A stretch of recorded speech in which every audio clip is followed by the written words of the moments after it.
Use the limiting chord process to derive the gradient function for y equals x squared. So if we just have a sketch to start with, and I'm going to take a general point x, y. Now because we know the curve is y equals x squared, the y coordinate here is actually x squared. Now what we're trying to do is work out the gradient of the tangent to the curve at that point, but of course we need a second point.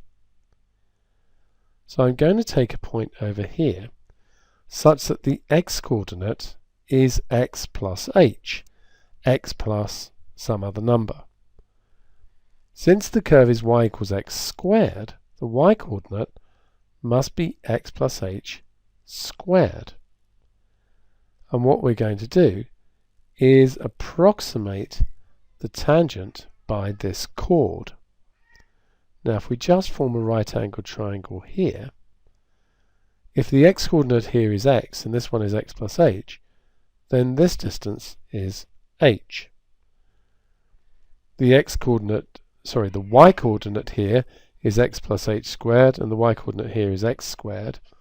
Therefore this distance here is x plus h squared minus x squared. So the gradient of this chord, which I'm going to call difference in y over difference in x, that is x plus h squared minus x squared, that's the rise, divided by h, and that's the run. Now we know how to expand a bracket like this. It's going to give us x squared plus 2xh plus h squared, then we've got minus x squared, all over h.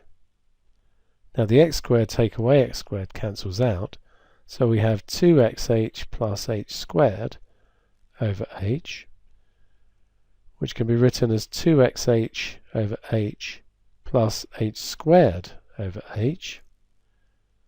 H's cancel here and here, so we end up with 2x plus h. So that's the difference in y over the difference in x.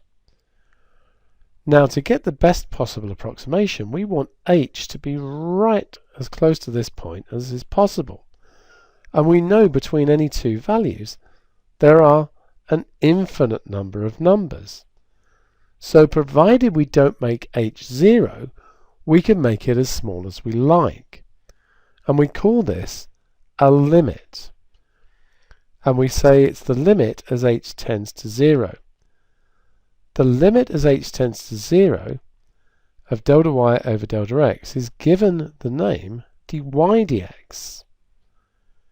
And in this case, dy dx, if we tend h to 0, we can just ignore this h. So dy dx is 2x. And that is the gradient function for x squared. You should have predicted this in an earlier exercise in this booklet. But this shows you how to do it algebraically, and of course this process can be repeated for other functions. It's just that this one has the simplest algebra of all the functions that I can think of.